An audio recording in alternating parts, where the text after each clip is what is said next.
ప్రతి ఒక్కరూ గెలవాలని కోరుకుంటారు. కానీ ఆ గెలుపు కోసం ఎంత దూరం వెళ్తారు? అబద్ధం చెప్పైనా సరే గెలవాలి అనుకుంటారా? లేక ఓడిపోయినా సరే నిజాయితీగా నిలబడతారా? ఈరోజు నేను చెప్పబోయే కథ ఒక ఖాళీ పూల కుండీ గురించి. అవును, ఒక ఖాళీ కుండీ ఒక సామాన్య యువకుడిని రాజుగా ఎలా మార్చిందో తెలుసుకుంటే మీరు జీవితాన్ని చూసే విధానం మారిపోతుంది. అనగనగా ఒక విశాలమైన సామ్రాజ్యం. ఆ రాజు పేరు ధర్మకీర్తి. ఆయన పాలనలో ప్రజలందరూ సుఖంగా జీవిస్తున్నారు. కానీ రాజుగారికి ఒక పెద్ద ఆందోళన ఉంది. ఆయనకు సంతానం లేదు. తన తర్వాత ఈ రాజ్యాన్ని న్యాయంగా పాలించే వారసుడు ఎవరు? అందుకే రాజుగారు ఒక వింత పరీక్ష పెట్టాలని నిర్ణయించారు. రాజ్యంలోని యువకులందరినీ కోట మైదానానికి పిలిపించారు. వేలాది మంది యువకులు అక్కడికి వచ్చారు. రాజుగారు అందరికీ ఒక విత్తనం ఇచ్చి ఇలా చెప్పారు. ఈ విత్తనాన్ని మీ ఇంటికి తీసుకెళ్ళి ఒక కుండీలో నాటి ఏడాది పాటు పెంచండి. సరిగ్గా ఏడాది తర్వాత మీ మొక్కను నా దగ్గరకు తీసుకురండి. ఎవరి మొక్క అత్యంత అందంగా ఉంటుందో వారే ఈ రాజ్యానికి కాబోయే రాజు. ఆ యువకులలో రాము అనే పేద కుర్రాడు కూడా ఉన్నాడు. అతను చాలా నిజాయితీపరుడు. ఇంటికి వెళ్ళగానే ఒక మట్టి కుండి తీసుకుని రాజుగారు ఇచ్చిన విత్తనాన్ని జాగ్రత్తగా నాటాడు. ప్రతిరోజు ఉదయం దానికి నీళ్లు పోసి ఎంతో శ్రద్ధగా చూసుకునేవాడు. ఒక వారం గడిచింది. ఏమీ మొలవలేదు. నెల గడిచింది. ఇంకా మొక్క రాలేదు. ఇతర యువకులు మాత్రం ఆనందంగా చెప్తున్నారు, నా మొక్క మొలిచింది, నా మొక్కకు ఆకులు వచ్చాయి అని.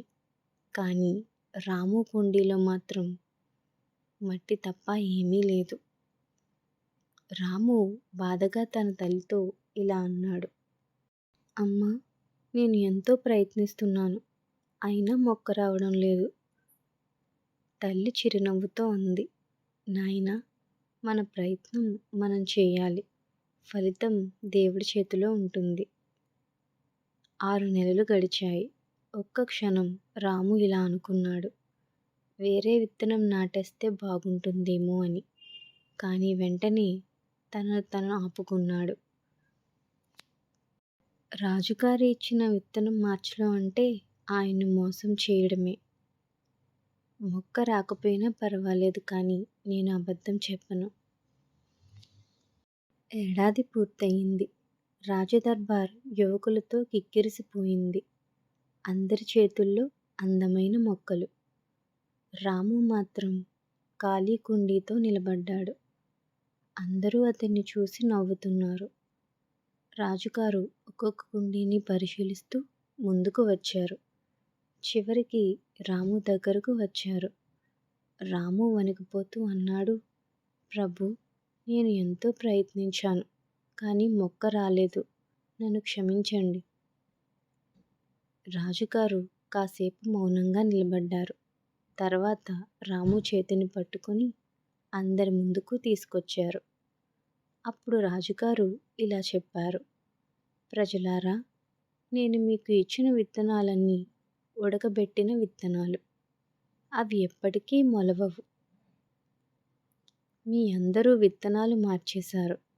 కానీ ఈ రాము మాత్రం మొక్క రాకపోయినా నిజం దాచలేదు. రాజ్యానికి కావలసింది అబద్ధం చెప్పే నాయకుడు కాదు, ఓడిపోయినా నిజం చెప్పే ధైర్యం ఉన్న నాయకుడు. ఈ కథ మనకు చెప్పేదేమిటంటే, అబద్ధం కొంతకాలం గెలిపించవచ్చు, కానీ నిజాయితీ జీవితాంతం గెలిపిస్తుంది. ఈ కథ మీకు నచ్చితే కామెంట్లో మీ అభిప్రాయం చెప్పండి. ఈ వీడియోను మీ ఫ్రెండ్స్తో కూడా షేర్ చేయండి. ఇలాంటి జీవిత పాఠాల కథల కోసం పీస్ఫుల్ స్టోరీస్ తెలుగు ఛానల్ను సబ్స్క్రైబ్ చేయడం మర్చిపోవద్దు.